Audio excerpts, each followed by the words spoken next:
Everyone, how are you? I hope you all are good and well. So in this video we will talk about Google Tensor chip, everything you need to know. तो सारा कुछ video के अंदर हम discuss करेंगे और tensor chip जो है उसके बारे में डिटेल वीडियो बनाएंगे और डिटेल वीडियो इस वीडियो में डिटेल में बताऊंगा और बताऊंगा कि गूगल जो है वो अपनी खुद की चिप क्यों बना रहा है और वो कितनी एफिशिएंट है, उसका टेम्परेचर वगैरह कहाँ तक जाता है और उसकी परफॉर्मेंस वगैरह क्या है, कोर्स और थ्रेड वगैरह सारा कुछ इस वीडियो के अंदर हम डिस्कस करेंगे। और अगर इस वीडियो के ऊपर आप न्यू आए, चैनल के ऊपर आप न्यू आए तो वीडियो को लाइक करके चैनल को सब्सक्राइब जरूर कर दीजिएगा ताकि इस तरह की लेटेस्ट और बेल आइकन जरूर प्रेस कीजिएगा ताकि इस तरह की लेटेस्ट वीडियो जब भी कोई मैं अपलोड करूँ सबसे पहले नोटिफिकेशन आपके पास जाए। तो मैं ज़्यादा टाइम ज़ाया नहीं करता, आपका वीडियो में शुरू करते हैं। सबसे पहले आते हैं बेसिकली गूगल टेंसर चिप के बारे में। Putting an end to the leak on rumor, Google has launched the first custom SoC basically a system on chip, उसे हम SoC भी बोलते हैं, SoC की short form system on chip for Pixel phone today.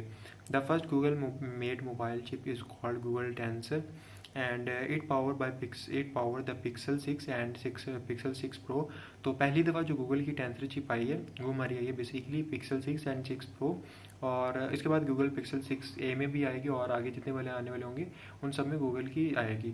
तो जैसे Samsung करता है कि सिर्फ एक लाइनअप के अंदर गूगल एक लाइनअप के अंदर सैमसंग अपने निकालता है, दूसरी लाइनअप के अंदर सैमसंग दूसरी ब्रांड्स की चिपसेट निकालता है। तो टेंसन ने ऐसा नहीं किया, टेंसन ने सारी लाइनअप के अंदर अपने ही चिपसेट लाने हैं। Now Google has launch the pixel 6 flagship series with the Tensor chip. We have some official detail about the CPU, GPU and other specification. If you're curious to know that may Google Pixel 6 and 6 Pro are series are special and we talk about the Google Tensor chip. First, the Google Tensor chip, everything you should know. The Google Tensor will exclusive to the company Pixel phones. तो ये किसी और phone को नहीं बना के देगी, ये सिर्फ और सिर्फ लिमिटेड होगी गूगल पिक्सल जो टेंसर होगी अपने पिक्सल्स लाइनअप के साथ ही गूगल पिक्सल लाइनअप होगी उसी के अंदर सिर्फ आएगी ये। At least that plan for now, आगे अभी तक के लिए आगे का पता नहीं फ्यूचर में। More over the company will be use tensor on flagship phone while the budget Pixel A series will continue with the using Snapdragon chipset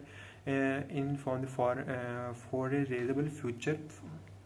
तो जो लाइनअप ए थी पास्ट के अंदर तो उसके अंदर यूज़ किया जा रहा था हमारा जो स्नैपड्रैगन की चिपसेट थी, जो अफोर्डेबल चिपसेट थे स्नैपड्रैगन, क्योंकि जो ए लाइनअप होती है किसी भी प्रीमियम सीरीज़ की ए लाइनअप जो होती है गूगल के अंदर वो यूज़ होती है हमारी बेसिकली बजट फ़ोन के तौर पर। तो बजट फ़ोन के अंदर ये लोग प्रीमियम चिपसेट नहीं देंगे, एज अ पास में ये था, लेकिन अब उन्होंने जो बजट फ़ोन है उसके अंदर प्रीमियम सेम चिपसेट देने दिया है। तो पहला अगर हम सवाल देखें तो what is Google tensor chip. Google tensor chip is the Google first in house system on chip SoC for smartphone. The chipset has made it's first appearance on Google Pixel 6 and 6 Pro. The name Tensor came from the Google's machine learning chip Tensor Processing Unit or TPU for short, that's widely used in data center. And our next question is what is Google making its on mobile chip, why Google is making its own mobile chip, and before getting to the specific, it is important to understand why Google is breaking its ties with the Qualcomm for flagship Snapdragon chips for making its own custom SoC. There are three major reasons for this. The first reason is more control over hardware, and the second one is basically software updates, and the third one is basically potential ecosystem expansions. Let's talk about more control over hardware. Google has previously used custom design co-process like a Pixel Visual Core on Pixel 2 and Pixel 3 series, the Pixel Natural Cores on Pixel 4 and the Titan M security chip. While the Google got an edge in the AI and computational photography department with their co-processor, it still has work with the whether Snapdragon chip Qualcomm had offered to power the Pixel devices. And for the tech giant like a Google and resources to make its hardware, making an in-house SoC is natural next step.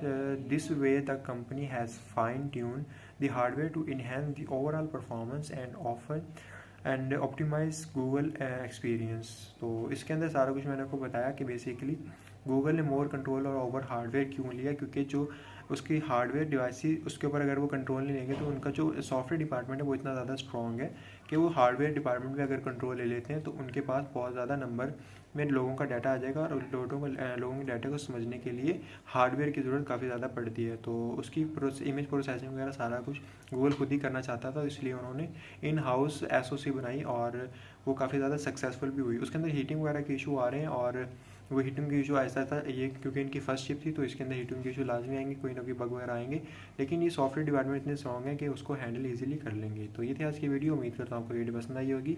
अगर video पसंद आई तो like करें, channel अपने subscribe करें। मिलेंगे